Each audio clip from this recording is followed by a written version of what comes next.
and thank you, Bobby, for hosting us here at the plenary. And so there is an agenda here, and if you get a copy, we hope to stick to our agenda and be out of here so we can go down and do some networking at the end of our agenda. But we're going to go through some welcome and introductions. Start off there. If you could let's just go around, take a moment to tell us about yourself, any organization that you're with, or at least the organization or the hat you're wearing today as it relates to social entrepreneurship or enterprises or entrepreneurship. So I'll be glad to start off and model it. Paul Wright. I am with Mountain Association for Community Economic Development, and I'm the Vice President for Enterprise Development there. And my interest in social enterprise, we have a program that Kedekee is our program manager for. Bottom line is we provide capital and business advisory services to enterprises throughout 54 counties in East Kentucky. Our mission is to create a more diverse and just economy in a post-coal, those post-coal economies in East Kentucky.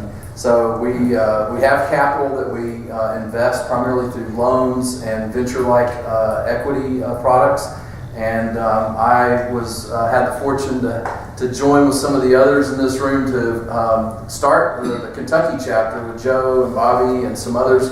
And so I'm officially the chairperson here, but we are kind of informal, so we don't do Robert's rules or anything like that. This is a pretty laid back group, and we're still kind of in our startup phase. But I'm Paul Wright, and glad to be here. I'm Joe Claves with the Kentucky Philanthropy Initiative. KPI, its mission is to promote strategic philanthropy for the public good. And we work with community foundations, certified community foundations on behalf of the Endowed Kentucky Tax Credit, convening the annual summit on Kentucky Summit on Philanthropy. And we view social enterprise as another form of strategic philanthropy. So that's why we join with Paul and others to help get this launched. And I'm currently the co-chair. Glad to be here. I think I'm on the wrong side of the table. Not at all. I'm Howard Myers, and I'm a social justice activist primarily in the Lexington area.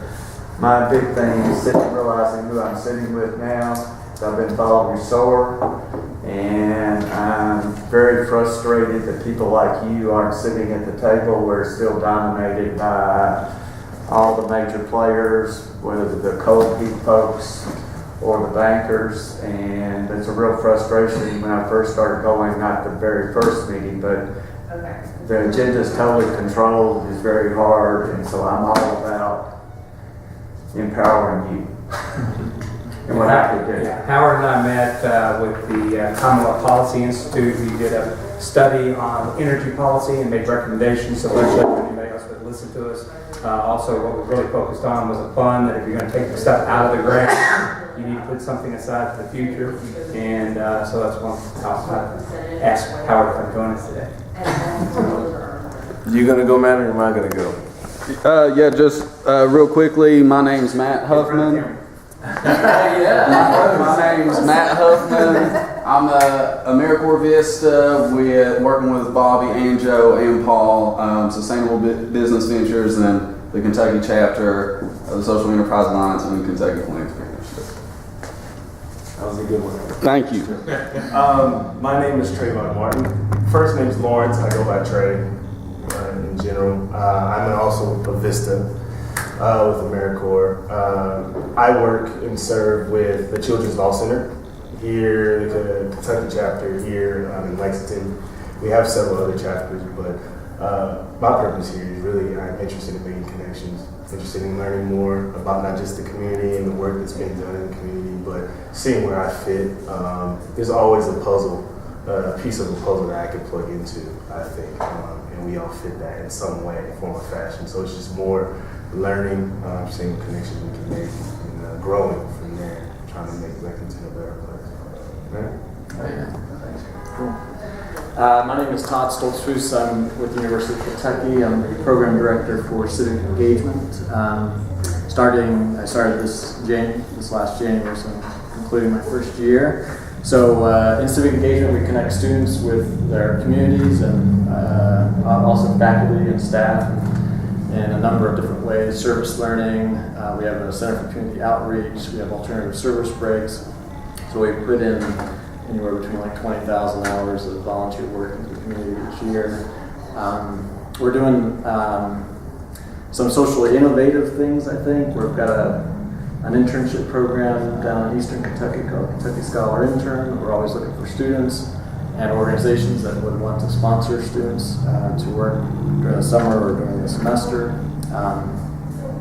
We have a digital badging program that it helps to recognize students who are doing all kinds of great work outside the classroom, but there's no co-curricular transcript that shows that. So we've got a digital badging program that's from the University of Kentucky that kind of gives the official, like these students have done these volunteer activities, these educational activities for civic engagement initiatives and things like that.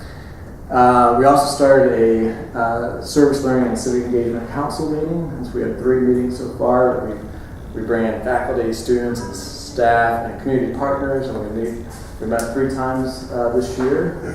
The last meeting was a couple weeks ago, and we talked about a courageous conversation on protests and the response to white supremacy. So how does the university respond? How does the community respond? We had the police commissioner in to talk about their side. We had our administrators to talk about what the response from the university side was. A very kind of interesting discussion.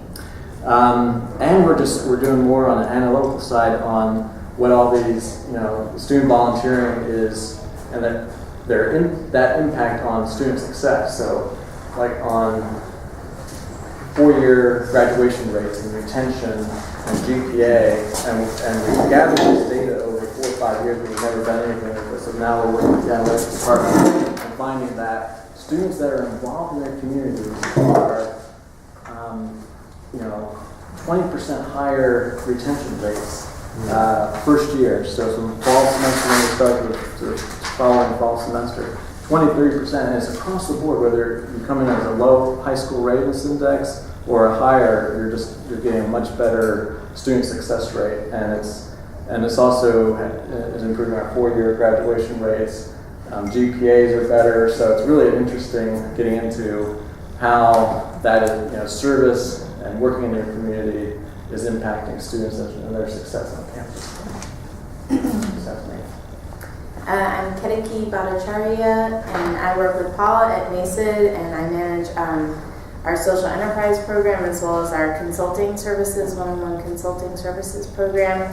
And my work is really to be of service to social entrepreneurs and social enterprises to try to use our tools of capital and technical assistance to help them be successful on the business side, and also have think about having more community impact.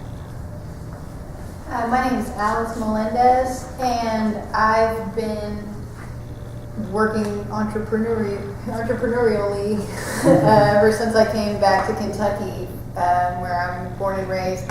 So I worked on a family farm and ran like a homesteading. We did educational workshops, and we ran a farmer's market stand, and we were talking about land use and healthy food. And then now I'm running a handyman business, but I became involved in Winchester's downtown and was really struck both like personally and just like through personal experience by the impact of the opiate, now we call it an epidemic. And I'm helping to organize a panel at the Political Ecology Conference that's coming up at UK in February about like opiate impact on communities and sort of how human social systems have changed the way that opium is its modern iteration, because it's a drug with a really long history. And I'm also working with the climate mobilization, so I'd be interested to talk to you guys about your energy policy work. So basically, like, I'm an entrepreneur, and I'm trying to, and I have a lot of activist goals and inclinations and work that I'm doing, and I'm still puzzling how to tie it all together. It's a puzzle, and I'm also looking for ways to, figure out how to plug in Lexington. My name is Tony Goodwin. I'm with I'm an AmeriCorps Vista, serving with the National Association of Social Workers, the Kentucky chapter. So our mission is two-pronged. So we're all about promoting the profession of social work, but we're also about promoting sound social policy that would impact the clients of social workers. So we're very much about advocating for both our social workers and the people whom they serve. And one of the ways that we believe that is done is through social enterprise. So when both my executive director and I heard about this meeting, we were both really enthused about it. So just happy to be here to hear about the work that's being done and how we, as the MASW, can partner alongside. I'm Bobby Clark. I'm Secretary of SEA. I am President and Founder of Sustainable Business Ventures. Our mission is to help difficult to employ individuals create their own job through self-employment, train low-income youth, low to moderate income families through a United Way individual development account program, help them develop business plans, and I've taught inmates in prison in Ohio. And again, trying to look with the drug problems that we have and ex-offenders coming out, 70% of employers not wanting to hire someone with a record. We've got lots of challenges there. Along the way, I met a gentleman, Alex Day from Louisville, who wanted to get a grant to study the entrepreneur climate in Kentucky. Got a flyer over on the table if y'all are interested. And to conduct this survey to find out what the challenges are. How do small business owners rate how well the state's doing? Had 850 responses so far. Not surprising, 40% of people think the state's doing a poor or very poor job helping small businesses. And we're trying to find out what problems and challenges. And so we are creating the Kentucky Entrepreneur Network. Imagine a LinkedIn private group. Now we're going to have our own platform here soon. That private group that has all the players, stakeholders involved in the entrepreneur ecosystem in Kentucky. All the technical service providers, access to capital like Mason and others have, community ventures, and mentors. We want to recruit more mentors. They don't have to be retired executives to be helpful in their community to do that. And most importantly is how do we connect entrepreneurs to each other. If you're down in Wycliffe where I do some work, or if you're in Hazard doing some work, there could be somebody there, an entrepreneur that has no clue where to turn or what to do. But the idea of talking to somebody else is a way to do that. And so as Matt explained, the AmeriCorps Vista program, all three organizations, SEA, KPI, and Sustainable Business Ventures join together to pay for the fee and work together because all of our missions are parallel to each other. And so it's a great way to add value. We're all busy and have other projects and stuff. Matt brings us that stability, and most importantly is how we're going to build capacity over the next year. And Vista is about to work with solving problems of poverty.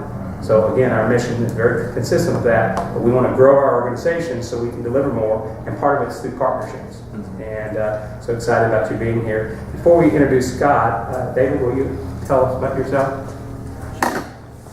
Yes, my name is David Boggs, and I apologize for being late. I went to another meeting since 9 this morning.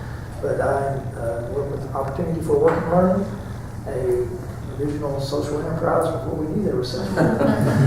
And we do job training, job placement for individuals with all types of barriers to employment. And we are a social enterprise because our organization is supported through our manufacturing program and other outsourced contract work that we do. Right now we're doing a project with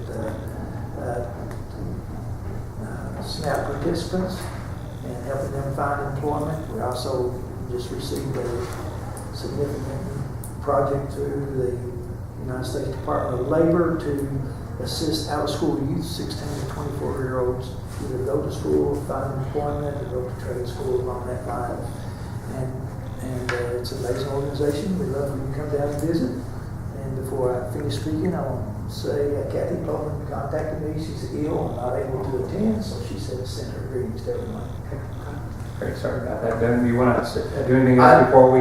Unless there's any other comments, let's just jump straight into the agenda. Thank you, welcome everyone. I think there's a lot of shared interest here, and I'm so glad you're here today. Some of this meeting will be businessy here in a moment, and this next section is going to be learning for all of us, and then the final section is going to be about planning and what we can do more in 2018. Yeah, and then go down and have a beer, appetizers and stuff after that. I wanted to mention and introduce Scott. As I mentioned, the different organizations I'm involved in. I learned a while back about an L3C company, a low profit company, and I heard about public benefit corporations. I knew about B Corp, but I knew of them. But a couple of years ago, we formed 2 L3C companies, one in Vermont and one in Illinois, because Kentucky didn't have a law to do that. And so luckily, the legislature finally, after I know 8 years ago, Bud and others working very hard, the legislature finally passed a law for the new public benefit corporation. And with that, I'm going to turn it over to Scott to tell him about yourself and your business and kind of how you got there, and then dive into PBC. Yeah, sure. I'm happy to be here, and it's always inspiring to see so many like-minded people. I don't have to fly 2,000 miles west to find them. That's nice. I went to an Urban League meeting in Louisville right before this. That's why I'm in a tie, so I don't want you to get any false impressions about what's going on here. There's stains on the shirt. Just know that's Mine was a So typically when I talk about this stuff, I like to start at the high level, at the meta, and then begin to take it down a little bit around my organization, and then I usually sort of just wrap up with the work we're doing around PBCs and B Corps, and then the last bit will be about the association that we're trying to form that has a lot of alignment with what you guys are talking about here. So the big stuff, this is an easy crowd. I can already tell it's sometimes harder in different spaces, but essentially where I'm coming from is this idea that capitalism is the way we see it isn't sustainable. Capitalism, the way it's been for the last 100 years, is not a sustainable endeavor. The idea of businesses being fully driven by shareholder return and the way we judge and value a corporation is based on those returns is not a sustainable effort. You see it playing itself out in a number of ways. Distribution of wealth, right? You see things happening. These gaps are getting bigger and bigger. Now, it's a very complex thing. The system has created a very difficult place for us to get out of this. It's not simple. It's not the idea of, hey, don't be so greedy, corporations, stop making so much money, when you have blue-collar workers embedded in 401ks and have shares of these companies, right? So it's a difficult structural thing we're dealing with. It's not simply just going in and saying greed is bad. We have to look at how the tentacles of greed have infiltrated so many different things. And so with that, we can either be crippled by how complicated and daunting it is, or we can be inspired. And I choose the latter. And where I'm coming from is this space that there can be a new way, that there can be an evolution of capitalism. And the idea is that for-profit doesn't necessarily have to be bad. It can be responsible. It can be sustainable. And that, at its essence, is what the B Corp movement and PBC movement is all about. It's this idea that as a business, that we can embed a social mission or an environmental mission or both into our business model. And that the execution of that social and or environmental mission is seen as an equally important, if not more important, to operational efficiencies and profit. And that is what I believe to be where business needs to go. And I'll talk this big context where I'm coming from. I truly believe, I come from a space where I think that the social changes we see in our state, in our country, businesses should be responsible for making those changes occur. It shouldn't be an afterthought. It shouldn't be a corporate giving program. It should be the responsibility of the businesses. And why I come at it that way is because who holds the most resources? who holds the most financial resources in terms of financial capital, and who also holds the most human resources in terms of human capital. And that's business. And we need to own these things. Now, I can get into a bunch of different things, why this is a great idea, but I only have a few minutes here today, so we're not going to get into that. Happy to talk more about that over here. I've got a tendency to get political and passionate here, but we'll save that for later. So now, moving into what I do. I own the janitorial service. My background was in academia. I was studying to be a writing professor at Kent State University. And my dad bought a little business in Shelbyville, Kentucky, Janicon Janitorial, had about 30 employees in 1999. And my dad was never a super healthy guy, and unfortunately he passed away about 18 months after he bought the business, and he used grandma's house as collateral, and lots of different complicating financial things going on. And he took out a huge small business loan to get the business. You know, this was back in the Clinton era where if you had Pulse, you pretty much get a loan. Different now. So he passed away, and there were a lot of things. And I don't want to set myself up as this paladin that came home on a white horse and saved the family and all this. It wasn't that either. I was sick of academics. I was disenchanted with it. It just wasn't. I didn't see enough impact in what I was doing. I really didn't need to write out a rhetorical analysis or something. It just wasn't going to be my contribution to the world. So anyway, I came back and I took over this little business that had about 30 employees in Shelbyville, Kentucky. I was doing about $750,000 in revenue, losing about $100,000, and had $780,000 in long-term debt. Thank God I didn't know anything about business, because if I had, I would have run away, my tail between my legs, and said, "No way, Jose." Long story short is that what happened is, over the course of the last 16 years, is I've had to figure out how to align myself, who I was, in terms of what I wanted to do with my life, and I was always driven to help. I was going to be a teacher. And it helped that I wasn't motivated by money. And to go into this space and figure out how to align my business with myself, and myself with my business. And without going into, it was a very bumpy road. I will tell you, and it was tough.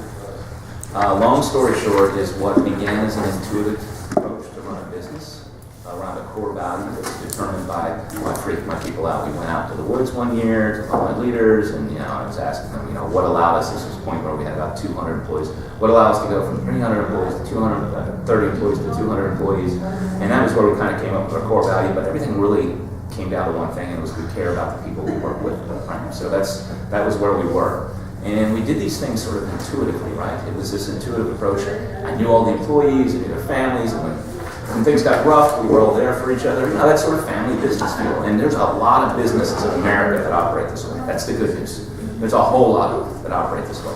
But anyway, so that progressed, and we had this core value. But what happened along the path is that we got wiser and smarter. And my numerous trips out west for various reasons, I came across a number of people that were getting a little bit more sophisticated about this way of doing business. The intentionality was becoming apparent to me. The idea that if we say we care about the people we work with, what does that mean? How do you make that a part of your business? And then getting to the point, well, how do you measure that? How do you start to really measure what the impact is? So all of this led to this conference that we went to up in, I'm really abbreviating all this stuff, but we went up to a conference up at Case Western University called Flourish and Prosper.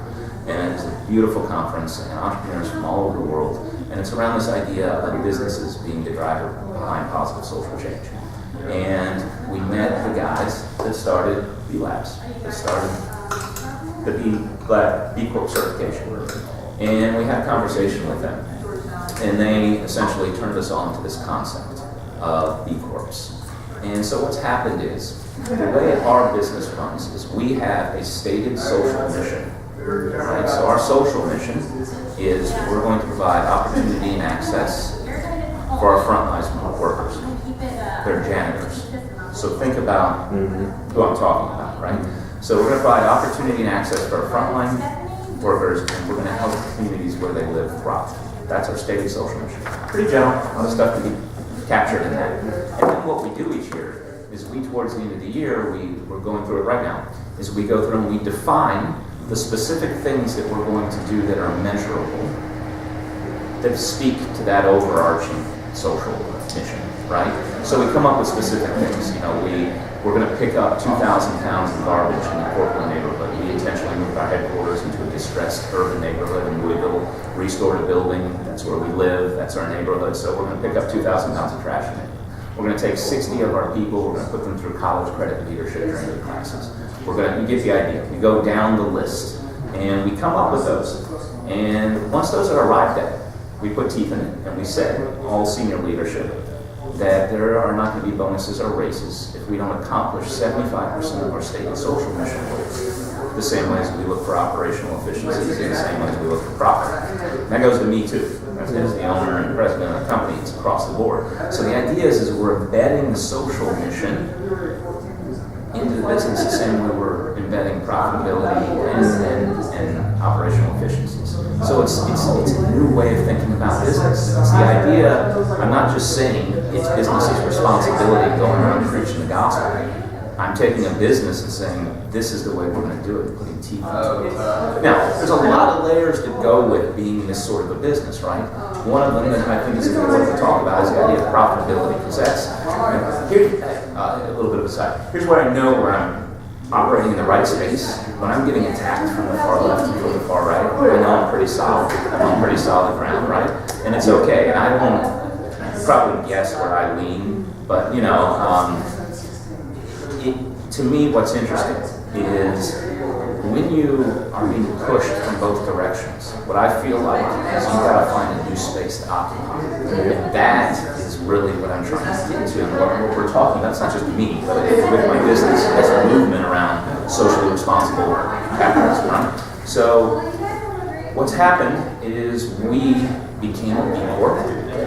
And as that occurred, right around the time we're trying to get some PPC legislation passed in the state of Kentucky. For the third time, we're going for it, right?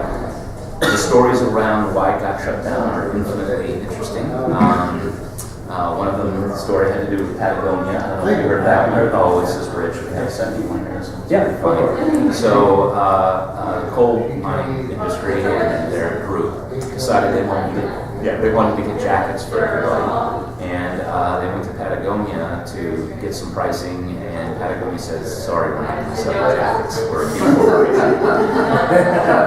So then these folks make the decision that all B Corps are illegal because Patagonia refused to sell them jackets. Yeah, it really happened. And then while I was arguing or making our case for PPCs in front of the House, this is another funny story. I won't name names, but when I'm sitting in front of our representatives, a bunch of guys, let me be clear, a bunch of white guys, making the argument for why public benefit corporations are there. And I got Terry Gill sitting right beside me, which is strange in and of itself. But Terry Gill's right beside me, we're making the argument together, and he's making a very rational business argument. And one of the reps leans forward to the microphone and says, well, let me ask you something.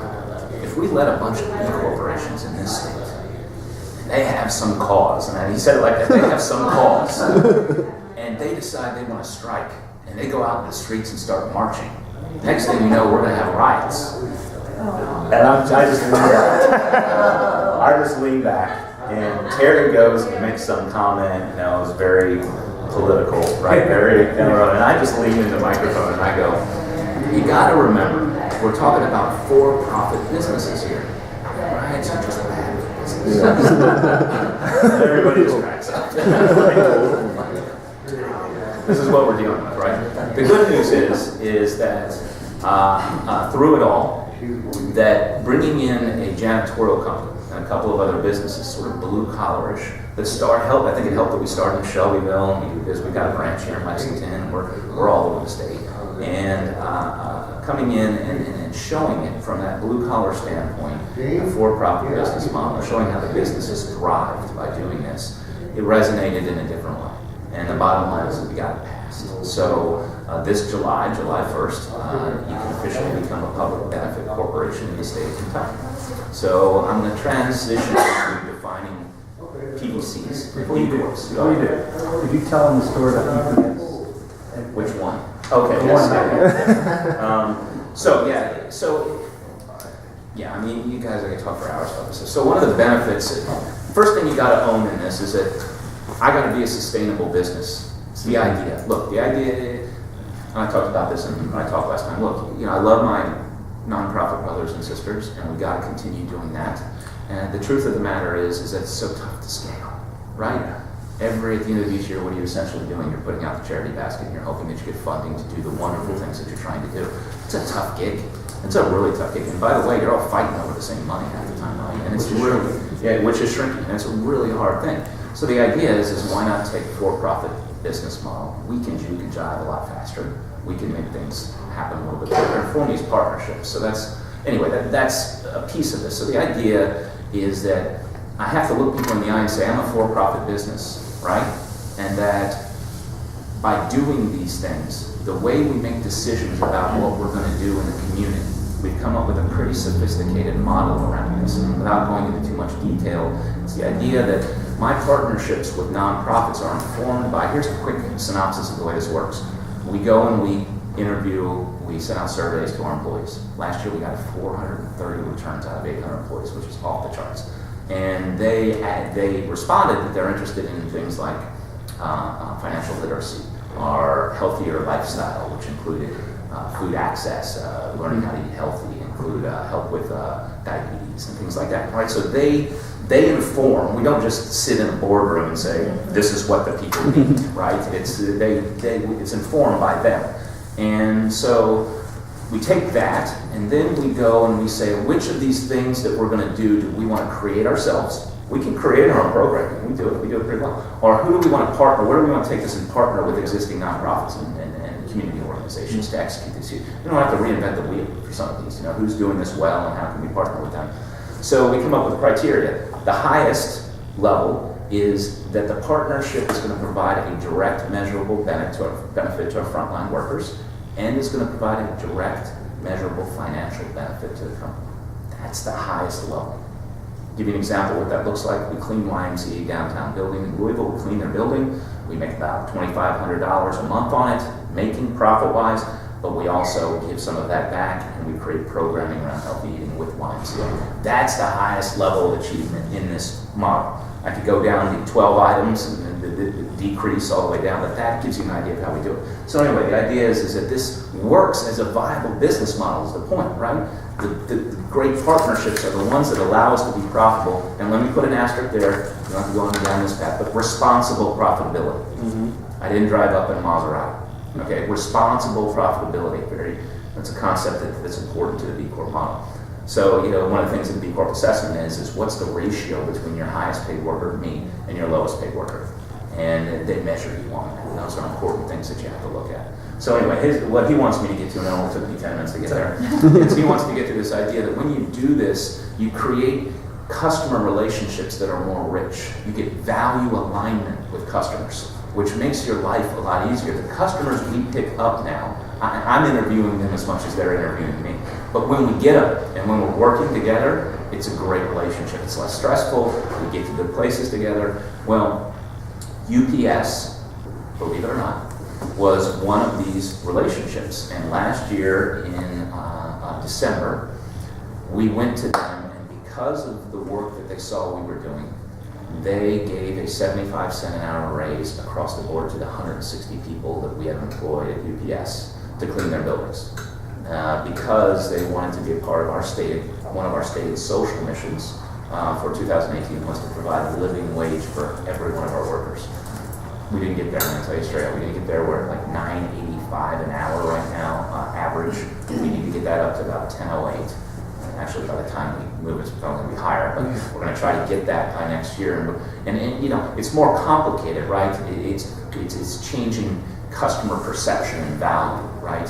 But anyway, that's the story about UPS, and that was a pretty amazing thing. They clearly said that we're going to do this, we're going to spend this additional money because we believe in what you're trying to do. Now, at Health, I had a wonderful contact who was my contact in Louisville named Rhonda Clark, who was have you heard her name? All right, well, she went from Louisville and got promoted to become the Chief Sustainability Officer at UPS. And so it was kind of cool to have that contact, send some stuff. But again, she and I wouldn't have operated in that space and aligned had we not been who we were. You know, and we had that wonderful relationship to where she would always tell me, you're one of the few vendors that I'll sit down and have lunch with, you know, because I'm really interested and inspired by what you guys are doing. But those are the sort of relationships you get set up. So that's the story you wanted to go to. But I want to move into real quickly because I know I'm taking up too much time. I want to move into describing what a PBC is versus a B Corp, because I think it's really important for folks to understand. So we'll start with B Corp. So B Corp is a certification that is given by a nonprofit entity called B Labs. Now this certification is an extremely rigorous process. It took us 15 months to go through the process. We met every Tuesday morning for that long and met for 4 hours and worked on our B Corp thing. And it's about a 220-point assessment that looks at everything in your company, from salary ratios to benefits to who your vendors are, to who your customers are, to what your board makeup is, just everything. And it's an intense process, and it was extremely useful. You talk about moving from intuitive thinking about doing the right thing to intentional and structured. This really moves you in that direction, because essentially what happened is we went through this list, and then we had to sort things out. And it's really easy to describe how we did it. It's basically, we looked at each one and we said, it was either we're doing that and it's crystallized and embedded within our organization. So that's just a check mark. We're doing it, but we haven't officially made a policy. All right, so we got to write that policy and we got to really put it out there. Okay, we're not doing it, but we want to do it. We need the policy. Example of that was we didn't have a maternity leave program. As soon as we got to that point in the assessment, we had a maternity leave program 3 weeks later. And it was out into the company, right? So that was that sort of, we think it's good, we don't have it, we need to write it. And then we think it's good, but we just can't, it's not, we got to table that for right now. We just can't, it's too much for right now. And then we'll probably never be able to do. There are some that are we recognize that we'll never be able to do. And that's okay. It took me 46 years of my life to realize that I can't be all things to everything, right? So it's okay, I'm at peace with that. But, you know, that's the way we went through the process. So you go through this, and basically if you score 80 or more out of the possible 200-point assessment, you become a B Corp. We scored 120.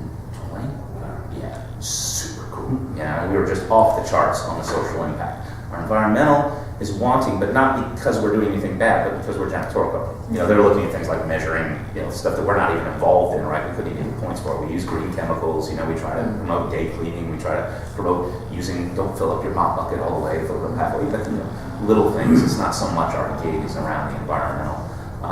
But that said, that's what B Corp is that certification process. Now, that's a really cool thing because it's a global movement now, and it's recognized all over the world. In many states, now, hold on, I'm going to say that. Let's move over to PBC. So PBC is actual legislation that has been passed in 31 states now.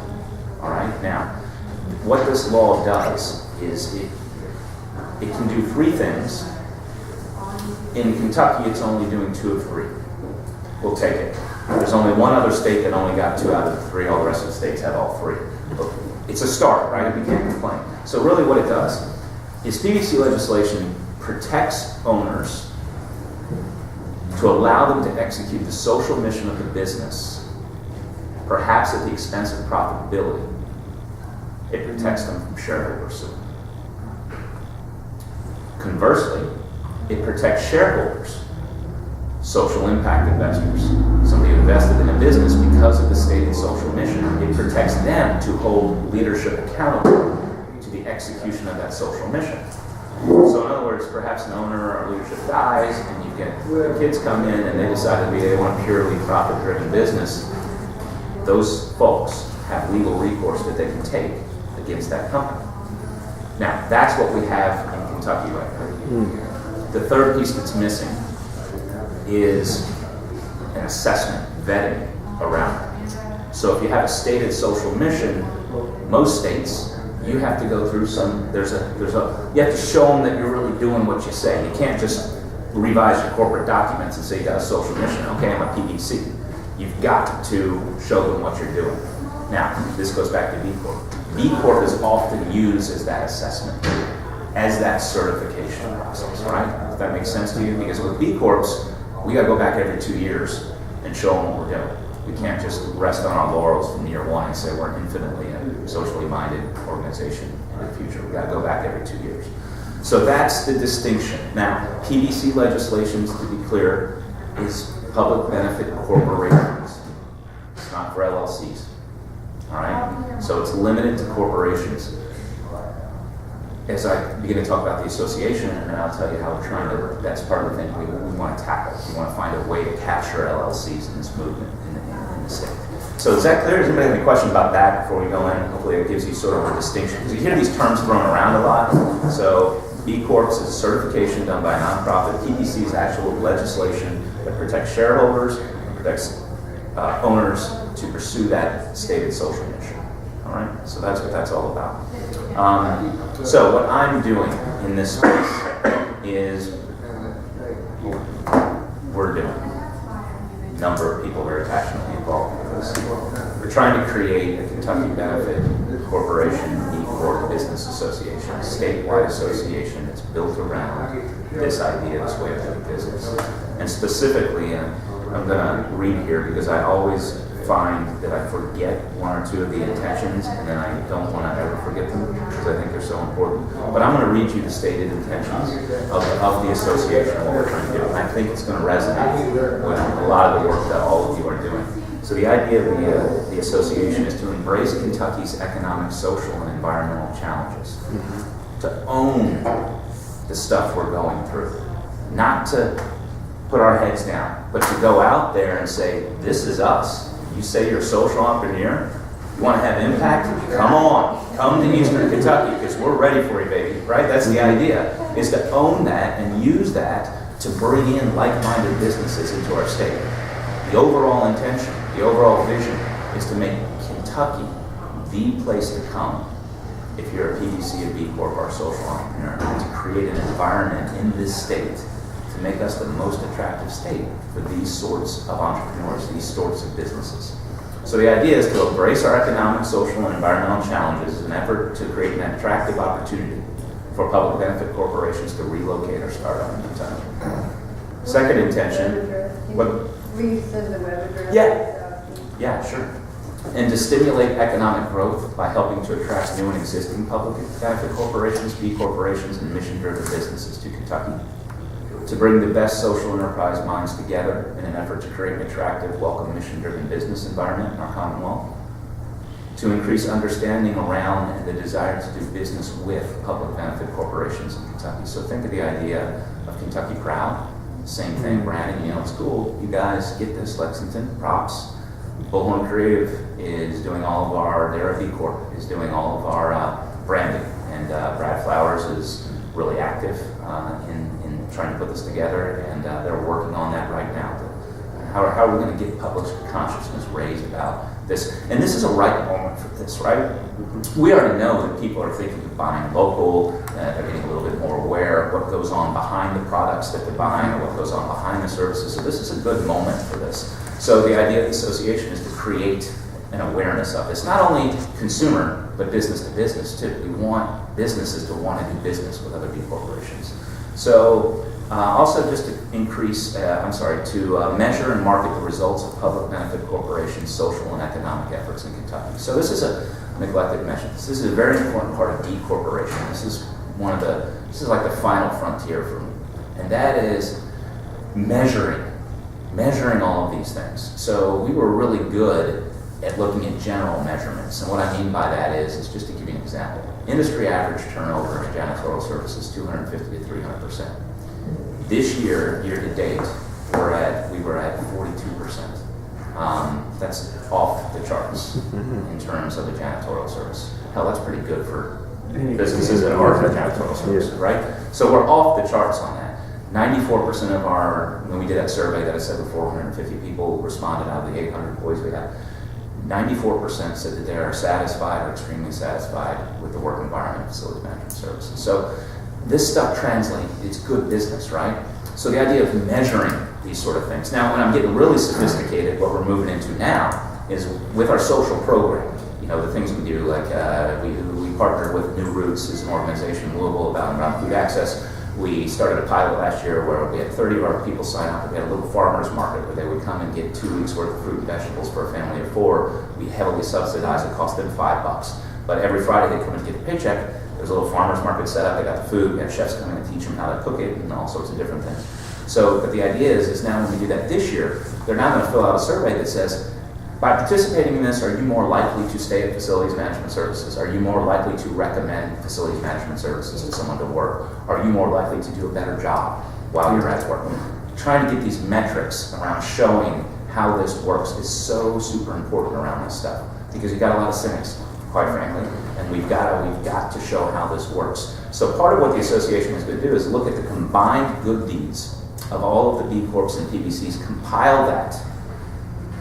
That's going to be a very strong argument when we start to go to the state and asking for legislation to be passed around this stuff. That's going to be a very important piece to spread around the state to give people clarity of the amount of impact that we're having. Then we're also going to If you would, go ahead and hit the highlights, the others. Yeah, sorry. No. But what we want to do is we want to spend about 15 minutes to finish up some of our planning. Okay. You're coming down for a little bit downstairs. Yeah. And what I'd like to do is everybody get a drink and something to eat, and let's let him talk some more. I'm sorry, guys. So go ahead and hit the Yeah, I'm going to hit the highlights, but basically it's also to stimulate public and private partnerships, nonprofit and for-profit partnerships, but in a different sort of model. It's a new model. It's not corporate giving. It's not writing a check. It's a more embedded model of partnership with nonprofits and for-profit businesses.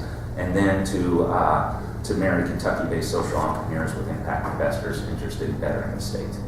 And that's essentially what the association is. There's a few items I left out. And sorry, I'm still working on this presentation and trying to get it shorter, but that's at its essence what we're trying to do. And to me, this is an extremely important work, and I'm very passionate about it. And it inspires me every day to see people sit and listen and nod their heads and believe in this, because I can't emphasize enough that it's where we need to go. So that's it. Thank you, Scott. We really appreciate that.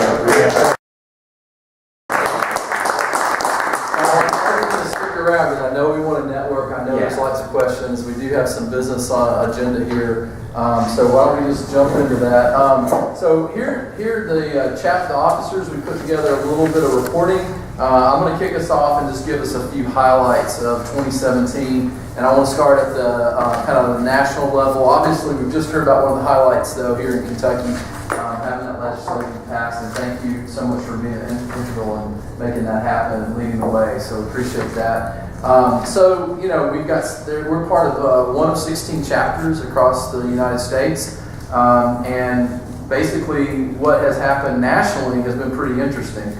They created a strategic plan to create more benefit for members this year. So hopefully, has everybody been getting their newsletters? Does everybody get their newsletters? So hopefully what I'm about to say and just touch on, you've heard more about. What I'd encourage you to do is continue to go to the website and drill down into some of these offerings. One, they've got a mentorship program. If you're an entrepreneur, a social entrepreneur, and you want a mentor, they've got a mentorship application process that you can go through and get your own mentor. They got folks that around the country that have been working in this space. Also, there's new office hours, and they actually have this. And this is something we've actually considered doing here, but it might be cool to kind of have some folks test this out. These are just experts that would meet with you. They have just open virtual office hours, and if you've got challenges you're facing in your social enterprise, you can connect with some of those folks who've already been pre-vetted. And so the office hours is more just an episodic kind of one-off thing, whereas the mentors a little bit more of a commitment over a period of time. So that's a big distinction, and it's very much one-on-one. And we're looking for more volunteers as well. I told them I had to wait till next year because of that magazine project, but they're really looking for people that can spend an hour a month, hour a week, whatever the case may be, to share the perspective and experience. Yeah, so I guess if anybody wanted to volunteer, let them know in the national office as well. Another thing is the webinars. There's always been this whole financial series going on. We're going to finish it out next week. I'm going to be a speaker on, you should have gotten information about that. This one's about community investment and how social enterprises can be engaged with the community, and probably I'll look forward to learning more about the public-private partnerships and the partnership models. But there'll be a webinar about that, so you should have, just know though that there's a code to get it for free as a member.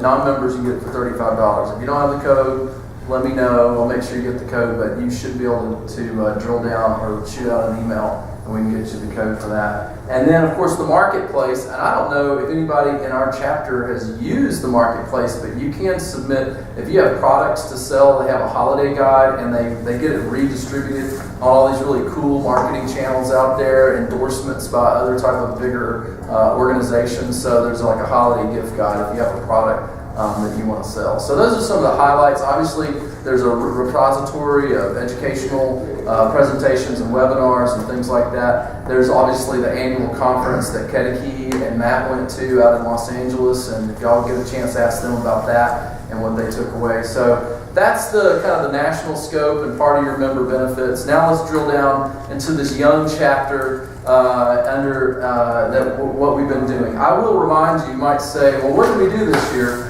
There were some gatherings. You know, we got together at West 6 about in February of this year, and we had a little meet and greet, and we actually met in that room over there. And we, who did we meet with? That was there was some other folks that were talking impact, capital impact, Cause impact. cause impact. Thank you. And then we came down here and had some beers together, just had a good time of networking. And I can tell you, I won't name names, but I can tell you that somebody has told me recently that because of that meeting, they got some business. And it really made a difference in their business this past year. So there's a little outcome right there.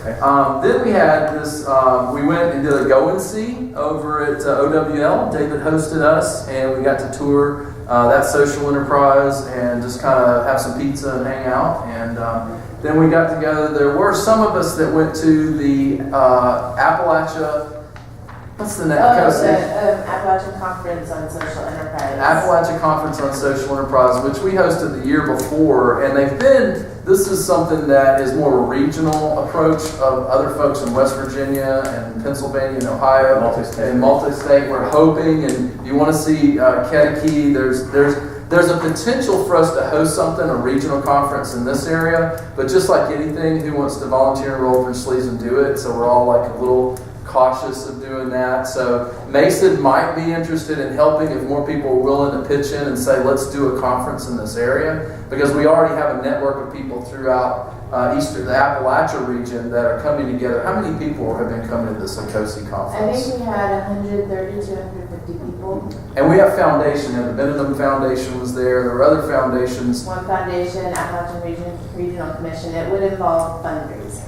Yes, so there would be fundraising involved. But it was an amazing conference to hear these really folks good. and their stories, and I got business cards. I haven't followed up with that many of them yet, but and we've got Matt on board that can help us. I see this again as a multi-organizational benefit to get involved, and I thought they really want us to do it. Yeah, that's what they. And Brushy Fort might help out. They have the capacity to pull off big events, and even at Berea College, so they're willing to help out. But yeah, I think there need to be a little bit of fun. I think they were willing to do the logistics. I think the fundraising piece they were less willing. So if we had folks willing to help with that, that may help with that. I think it was super valuable, but I also really want to put a plug in for people going to the national conference next year. I just feel like it's so critical for people from Kentucky to be represented at this conference. Both urban but particularly rural Kentucky, because it was just shocking how few people from those places were at that conference. And I'm determined to have it. If we're going to talk about inclusion, it needs to actually include urban and rural. I feel like rural places are really good. Do we know where he is next year?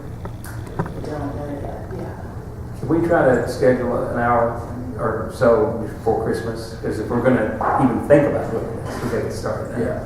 Yeah. Well, if there's anybody that's interested, let's put your initial or put on the back of the sign-up sheet, because I think it might take some heavy lifting. We just can't do it alone. And it may be 2019 before we can do it, but if we started now to see what we could do, it would lay the groundwork. We'd understand what is needed to pull this off. Okay. We'll do it. So, and just to round it out, there was a meeting in Covington, and why don't you give a quick update on that? What was the highlights? A very enthusiastic conversation, good mix of folks in the room. We attracted some folks in partnership with the Greater Cincinnati chapter as well. But their participation, obviously some new folks and faces that we hadn't been in front of before, but very spirited conversation. A great presentation from the gentleman. Already I forgot. David Gaines. What is David coffee? Gaines. Laterza. Laterza. So gave us a lot of things to think about in terms of how, really through the story of how he came to establish his social enterprise. So, anybody else in the room? Yeah, just make sure you sign the sheets tonight, and I'll send an email out if you're interested. We video recorded, and that's not professionally done, but we video recorded. But if you wanted to listen, it'd be a great way to hear what the folks were doing. I've already got it on YouTube, I think. I thought it was a great meeting. One thing that Thanks, you might everybody. consider if you're, about a regional conference is to partner with another chapter. So Greater Cincinnati has a chapter now. And then of course Nashville's They're older than office. us. But I don't know if Knoxville has one, but Cincinnati, that's the Nashville will Foothills. be close to And Cincinnati. Nashville's highly developed. Yeah. So anyway, that's a possibility is to partner And with you're the right. other We should chapter. at least reach out to Cincinnati and say, hey, would you like to? Yeah. Because it's just not Appalachian Ohio. Exactly. It's Ohio. And Ohio is a very big part of it. This one. And the Cincinnati chapter is a couple of years ahead of us, and is fairly well established. We might have a shot at doing it if they partner with us. Well, you tap into a lot of potential revenue sources in an area like that. So that's pretty much the highlights. I mean, we're going to get into other board reports. So, how do you want to give up on membership? We've got about 15 members, and you all might have to help me on that. But basically, you can join as a member for $100. But there's some other levels. What are the other levels for the? There's other levels like the agency level. I can't remember the dollar amounts. I think we'll say the one that was $1,000 one, and there's some more like corporate sponsorships. But a lot of people will join individually at $100. Yeah, it may be on the sheet that I think everybody got. It says for an organization 0 to 9 is $350, 10 to 24 is $600, 25 or more $1,000. And there's different standards. But part of what we have to do going forward for this organization to survive and grow is a concentration on membership development. We've got about an equal number of 15 that haven't renewed, and Matt will do some calling on that, but more importantly, our board and our members are going to need to look at this and who do they know best, so that we can make that phone call directly. But then have a discussion going forward of how can we double this, by the end of 18, or something like that, which I think would be a reasonable goal. So that's really all I have on that. Membership report. And then Todd, you had a treasurer's report? Sure. So I've got a lot of paper here, but it's really not a lot. Not a lot of. We have a lot of money. Not that You thought I was asleep, didn't you?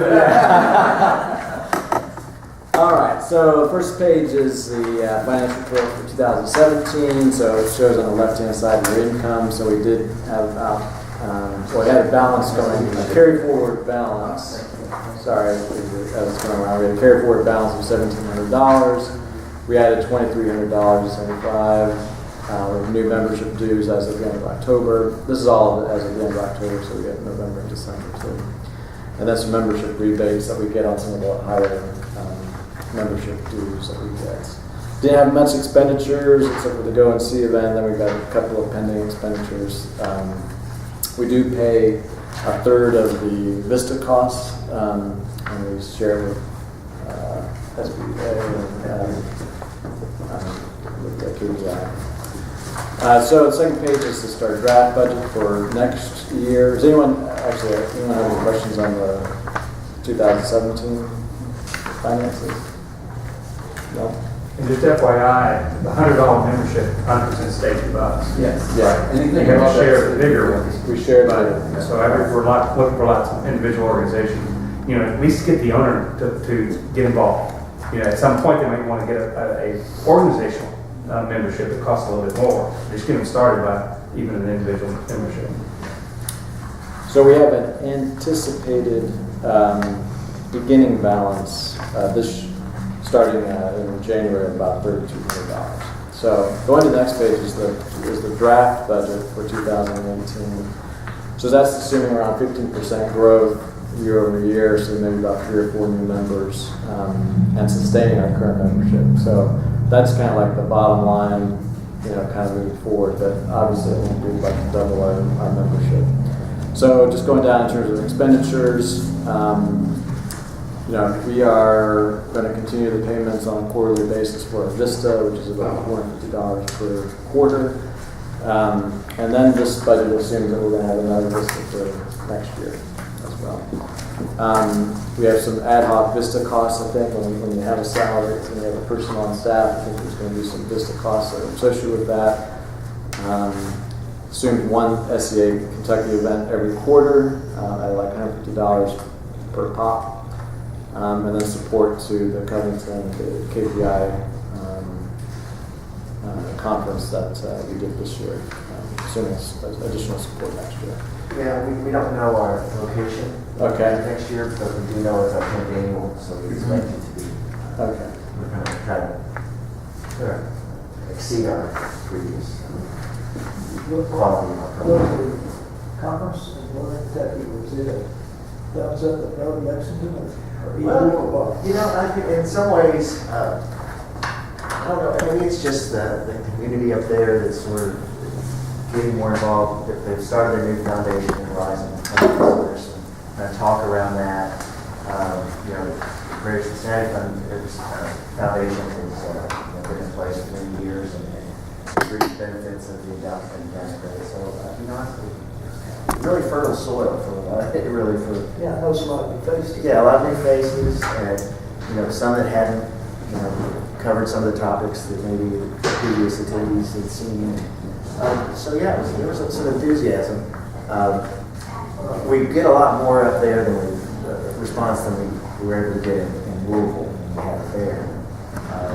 Again, still Lexington's kind of hard. We don't want to take Lexington out of the loop. Maybe switch back. Switch back and forth. People like that. Yeah, as long as folks don't mind traveling up there, we don't want it to. You got a good turnout, and you had new blood, and yes, you may lose a few of those having it down here, but you have a bigger, Eastern Kentucky and Central Kentucky. Well, one of our Commonwealth Award honorees, Bill Butler, approached us afterwards, and he wants to host a similar type of program specifically for the business community out there, in hopes of jump-starting the Horizon Fund, which is sorry. Sorry, yeah, I think the rest of my hijacked it. No, okay. No, it's all right. Well, just to finish up on this.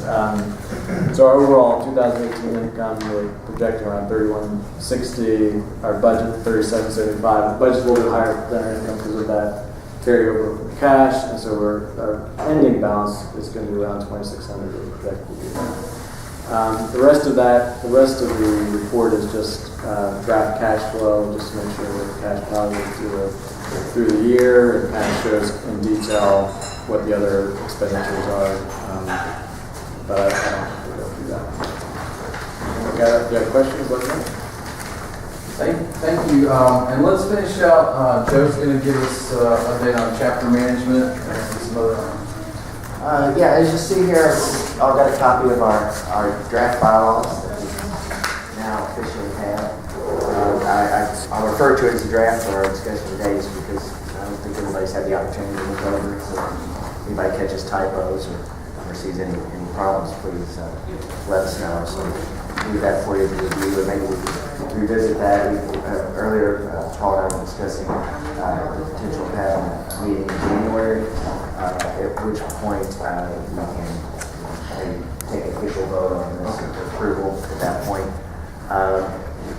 Also, as you'll notice under terms under the Board of Directors, Article 4, is on the second page, terms of Board of Directors began when we were recognized and seated ourselves, I guess we would say, recognized by the national organization. So the term completed that fiscal year from when we were established, and then the 2 following years. So we are somehow right on schedule to have this discussion and approve new officers starting in January. Am I right to assume that our fiscal year is January 1? Yes. So we are surprisingly managed to be right on schedule for this discussion. So now we need to gather up nominations and open those up to any member in good standing. You'll see some of the requirements listed here. To be on the board of directors is membership in good standing. So we want to make sure that everybody knows they're welcome to throw their hat in the ring wherever we step forward. Those of us that have held positions on the board thus far, certainly, I think I can speak for everybody, we all still are very supportive, but we want to make sure that others have the opportunity to share the leadership too, because it's not. Yeah, I told him I was going to do it. Paul was going to do it for 6 months. We didn't hear that part. Yeah. And Sandy Cannon with Community Ventures Corporation was one of the original officers, and she had to step back, but she's still a member, and we were very fortunate to have time to step up. I'll just simply just say, look, that there's a little bit of responsibility here, and it's a great opportunity to take leadership and professional development. It's also, we haven't talked about who's going to be off, and nobody said that they're going to jump ship among us, but it would be nice to have some fresh ideas and leadership. And if you're willing to do that, I do know that Jeremy McQueen with Mountain Tech Media, I've been recruiting him before this meeting, and he wasn't able to come today, but he said he's willing to be nominated to be an officer. So I'm we're not taking. We'll be taking nominations. We'll talk in the future, but later. Yeah, would there be a material harm in basically having an election meeting in January we wanted to have anyway?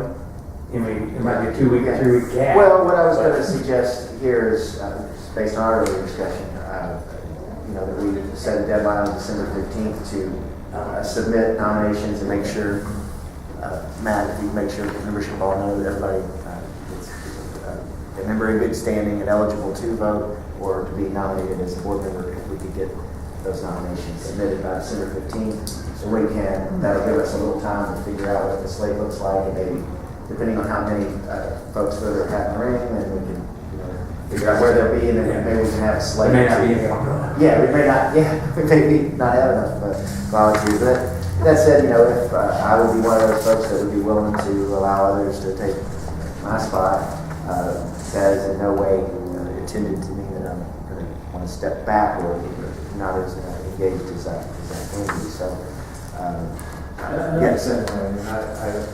I stepped in to fill the gap, and so I don't mind stepping back as soon as it takes over.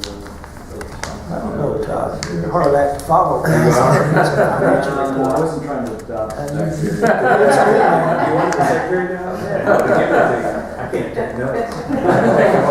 That's why I record everything. I thought Todd did a beautiful job with this. That's what I'm saying. It's really nice. Is it one of those things by acclamation? Well, the terms are 2 years, so keep that in mind as you consider whether or not you'd like to be nominated. So let's get Matt to summarize this and get something out to the entire membership, and even the ones that have expired, and say, hey, please join so you can vote, or pay out so you can vote. And that can be put out on our Facebook page and shared with KPI can share that post as well. So let's get that out, and maybe it'll attract some members that might pay out just to be considered. Yeah. So another thought might be to add a membership chair. I mean, the following. Well, that was the next. And that way your board is, the officers are a little bit larger, and so you've got a little bit more of a, ladder for folks to come up. But it sounds like Bobby was going to have to do secretary and membership too. If I did secretary again for another 6 months, like I said 2 years ago, what I would want to do is still recruit somebody to take that role. Now, are you on the board?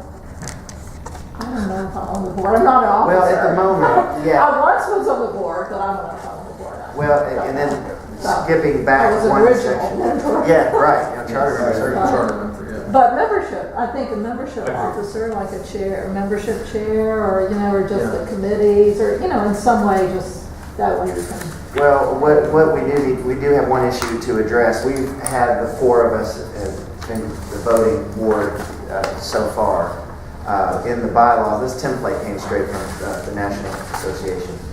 So it says here we have our 4 elected officers are automatically on the board. But we have, in these bylaws, it says we have a minimum of 5 members of the board. So there would be a non-officer member at this stage.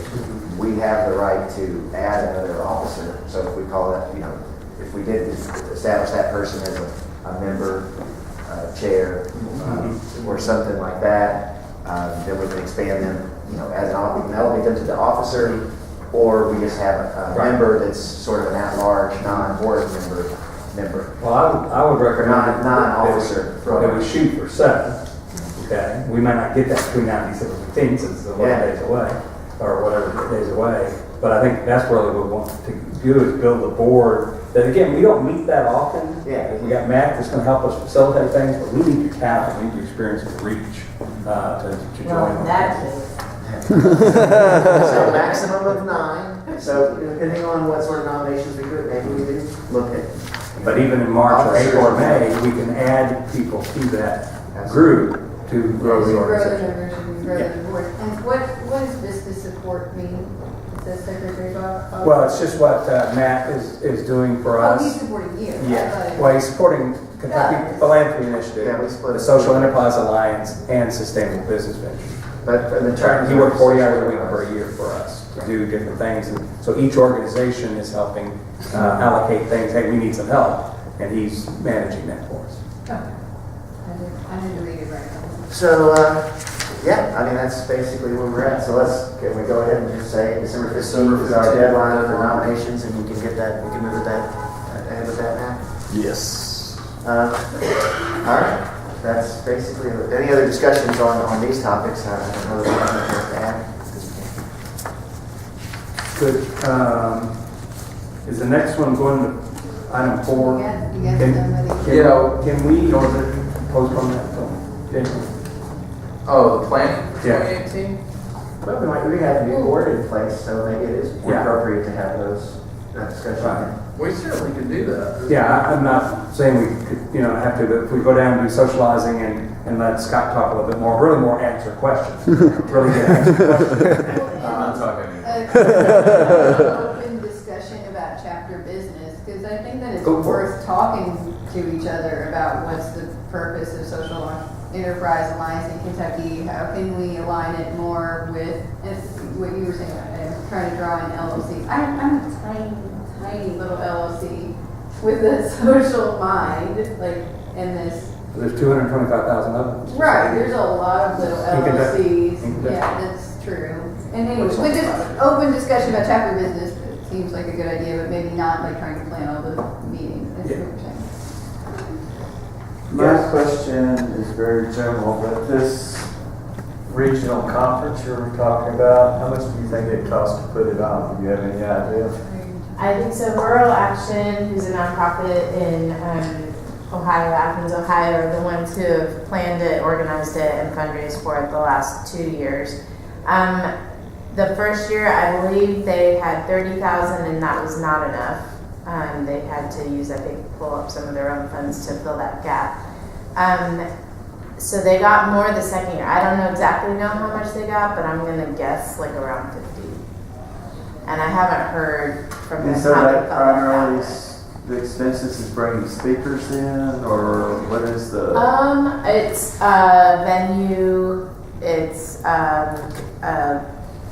what else? Like food, right? And they don't pay for lodging. But I think they do try to marketing.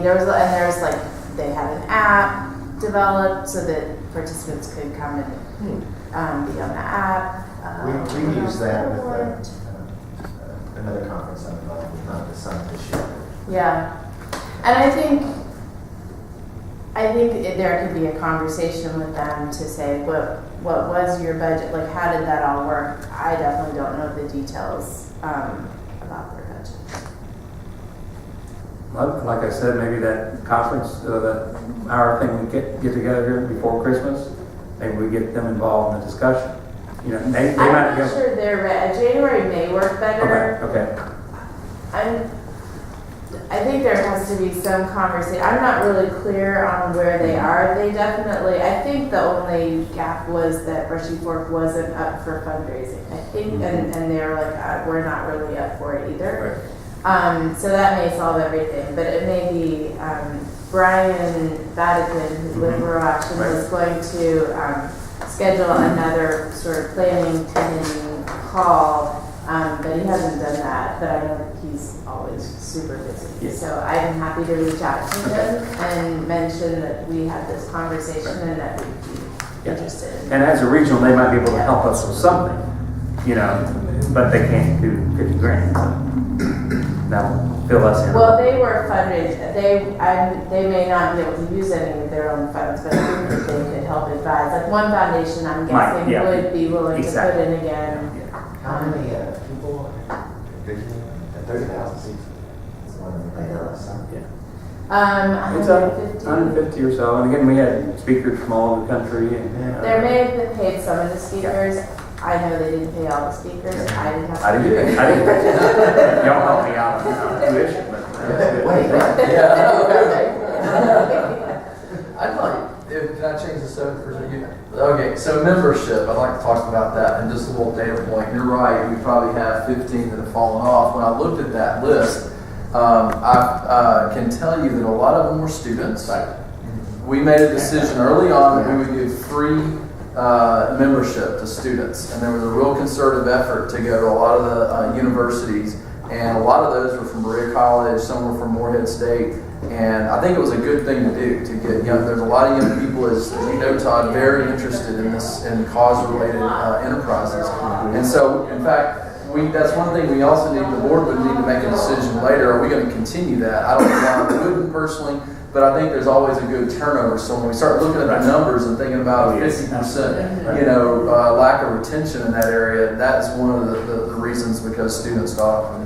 They were able to join the track. And one of the things Matt's going to do, and his plan is to reach out to all people like Todd, colleges and universities, and start working that side to get more students involved. Well, the idea was that these students would be entering the nonprofit workforce in the next year or two and might be inclined to join as full members once they were. There's two other feedback comments I've gotten. One is we need to have more representation, more focus in Louisville and over in the Louisville market. We've only had 2 members that I don't think have ever attended. Everything you heard me just describe, none of that happened in Louisville this past year. And it's all a fact of simply just connectivity and relationship. Who's going to be who's the champion in Louisville? Because if we bid off when we chartered, we bid off the whole state except for a little carve out near Cincinnati, the metro area for Cincinnati, because they already had a chapter. But until we get a champion over there in Louisville, I don't know that it's even practical to think that we're going to do a whole lot more. And so I think, again, this is. I don't want to move into planning, but I just want to say this is important until we get champions.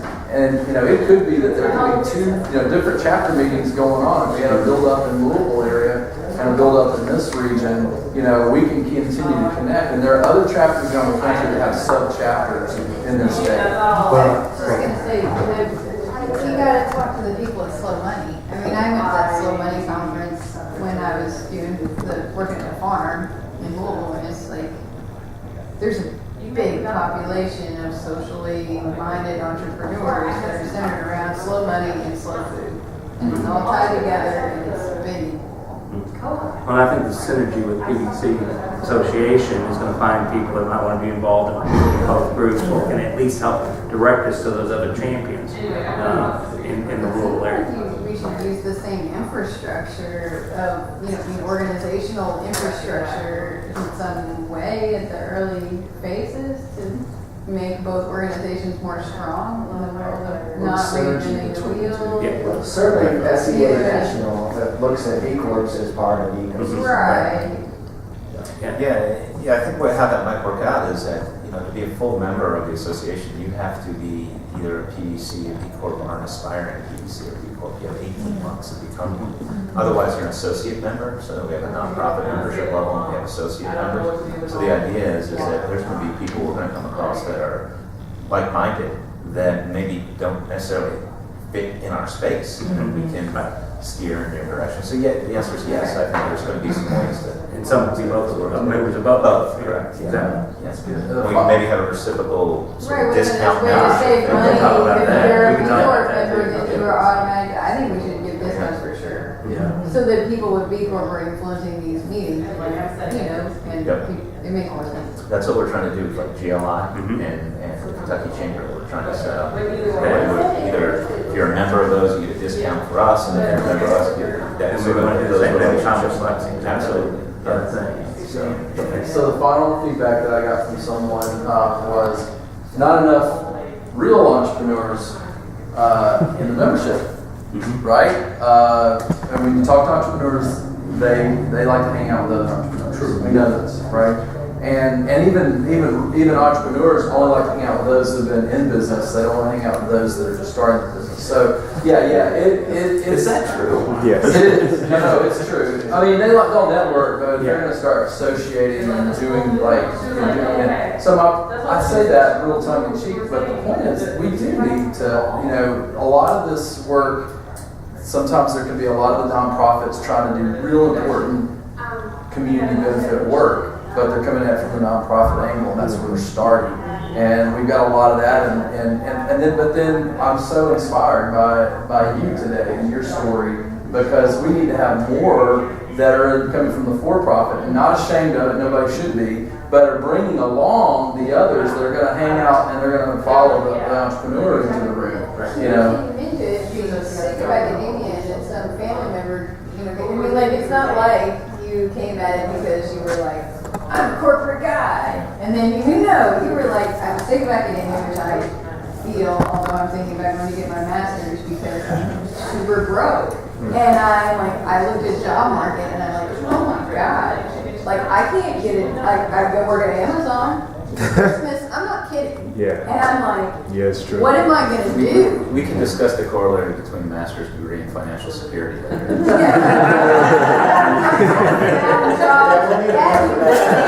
That's good. Go do research in the plant. Exactly. I couldn't get a job at the UK farm without the master's. And I thought at least I could get some money in the meantime and I don't know, get older, meet someone. Anyway. Also, That's not where I meant to go. Very solid. But the point was, he didn't come at the profit motive from a normal corporate line. He came at it in a roundabout way, and I can't figure out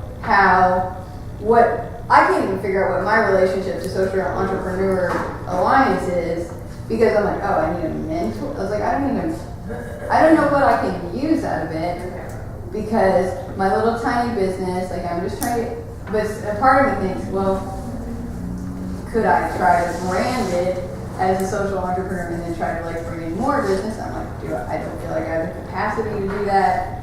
Anyway, I just can't figure out, as a little business, how it could possibly be useful to me, financially.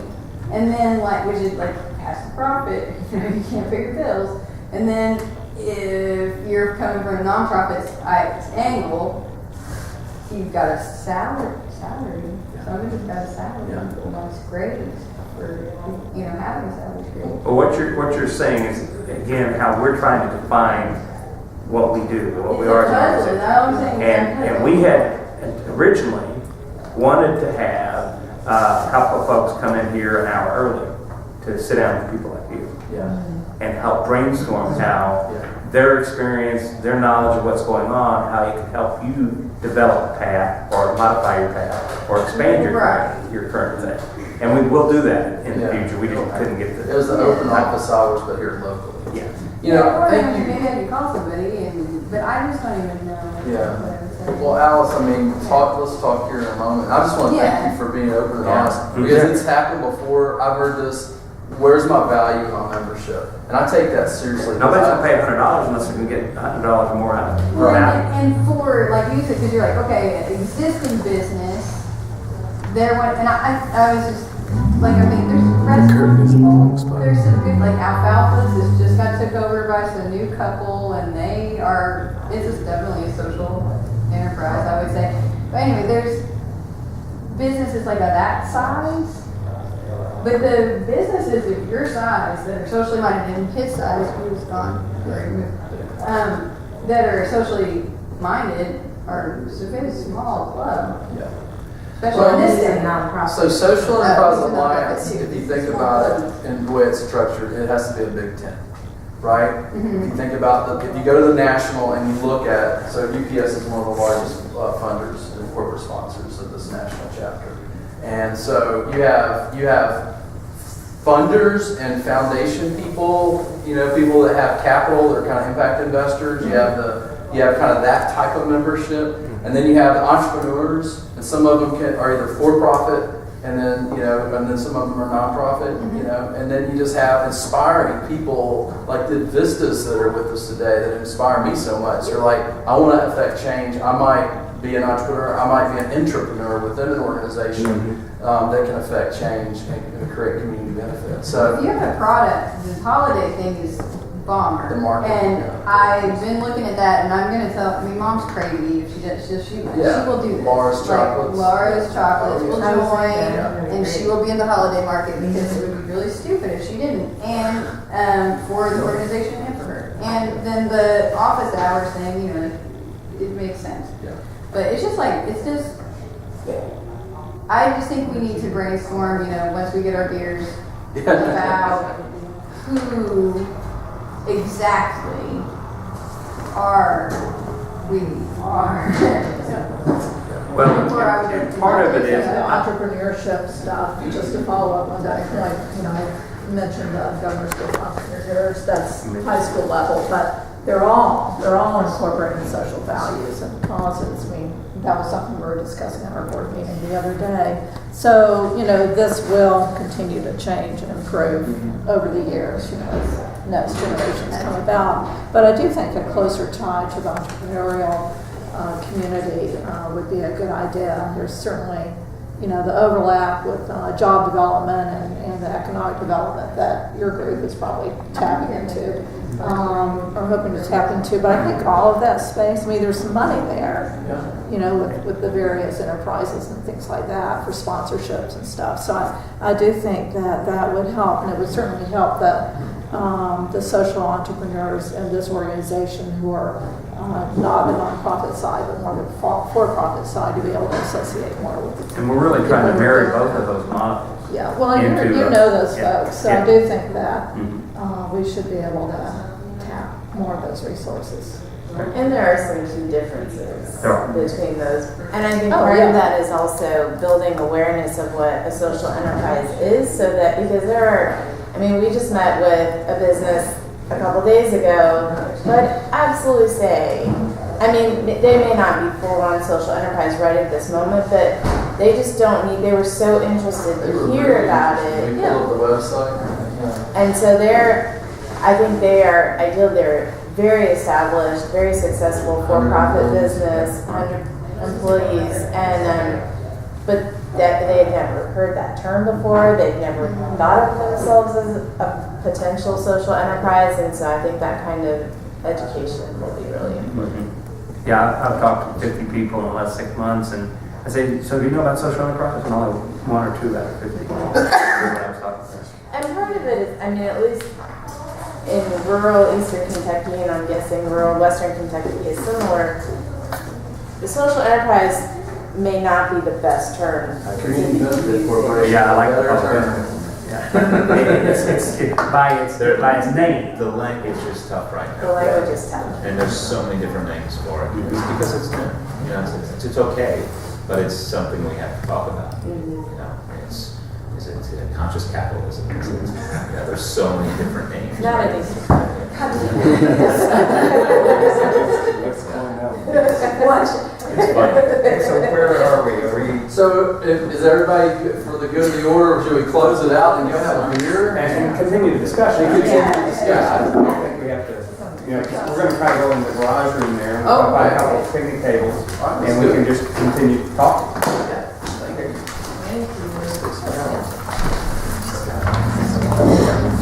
Sorry.